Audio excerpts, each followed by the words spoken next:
I had a natural hospital birth, I had an at-home water birth, and both experiences were wildly different, but there were a few coping tools that I found incredibly useful in both locations, and I want to share them with you because wherever you end up giving birth, these tricks are gonna help. By the end of this video, you're gonna be familiar with the highly effective coping techniques you need to beef up your natural birth plan in any labor scenario. But first, my name is Maria. I'm a Lamaze-certified childbirth educator and owner of the app Natural Birth by Echo, a free resource with all of the tips and tricks you need to make your unmedicated birth a positive one.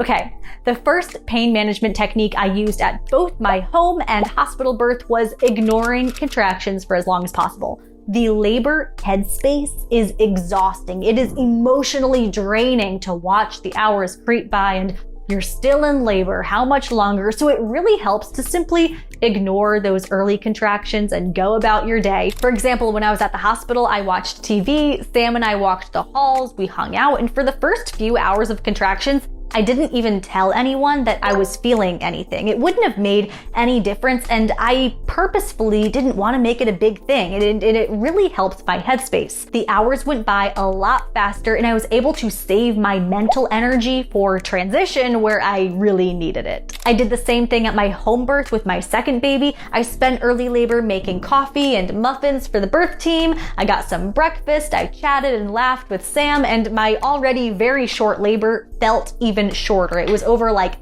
that.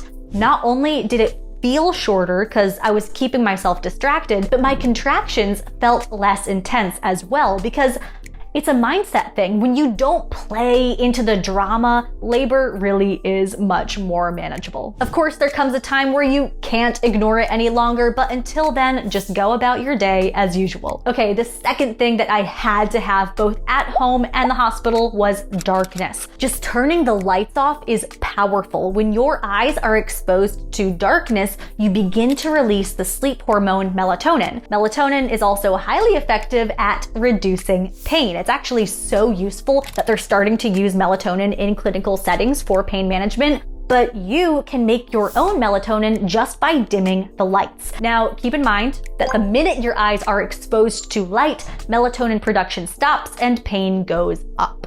A little story about this, I had our second baby at 12 in the afternoon. We had blackout curtains, so everything was dark, but for one split second, Sam cracked the door to grab something and all the afternoon light came streaming in. And I was like, Sam! I was so upset. My focus was broken, my pain went up.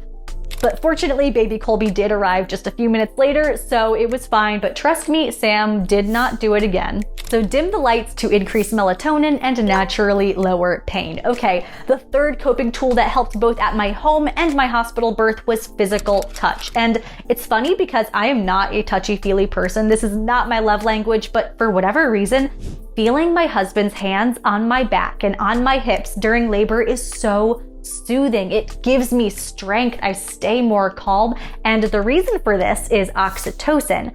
Oxytocin is the bonding hormone released with physical touch. And during labor, oxytocin climbs higher and higher and higher to stimulate contractions. And as contractions continue, oxytocin rises so high that it sets off beta endorphins, which are hormones that, can you guess, relieve pain. Beta endorphins relieve pain. Isn't that awesome? So to back up, physical touch makes oxytocin, which helps produce beta endorphins, which help to naturally lessen pain. So get familiar with the touch techniques in your Echo app, because if you're anything like me, these will really go a long way at your hospital birth, at your home birth, or even if you end up having the baby in your car.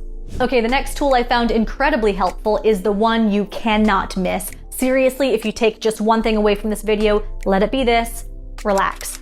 Take a deep breath and chill out. Why? Because relaxation allows you to bypass the fear, tension, pain cycle, which, what is the fear, tension, pain cycle? This is where you grow nervous or upset and the brain sends an anticipatory pain response, kind of like when you think about a toothpick getting jammed up underneath your toenail. That mental image makes you go, oh, and you tense up. And when the pain does come, it's experienced in the brain as absolute agony. So from the start, the brain primes itself for something painful, and that fear of what is to come causes you to tense up in anticipation, which ultimately increases the brain's perception of the pain. So the fear, tension, pain cycle takes a normally uncomfortable sensation and turns it into excruciating pain. So just relax, stay calm, dismiss the fear so you can bypass this fear, tension, pain cycle. And I know that's a lot easier said than done, but you have all of the Echo resources, the app, the course,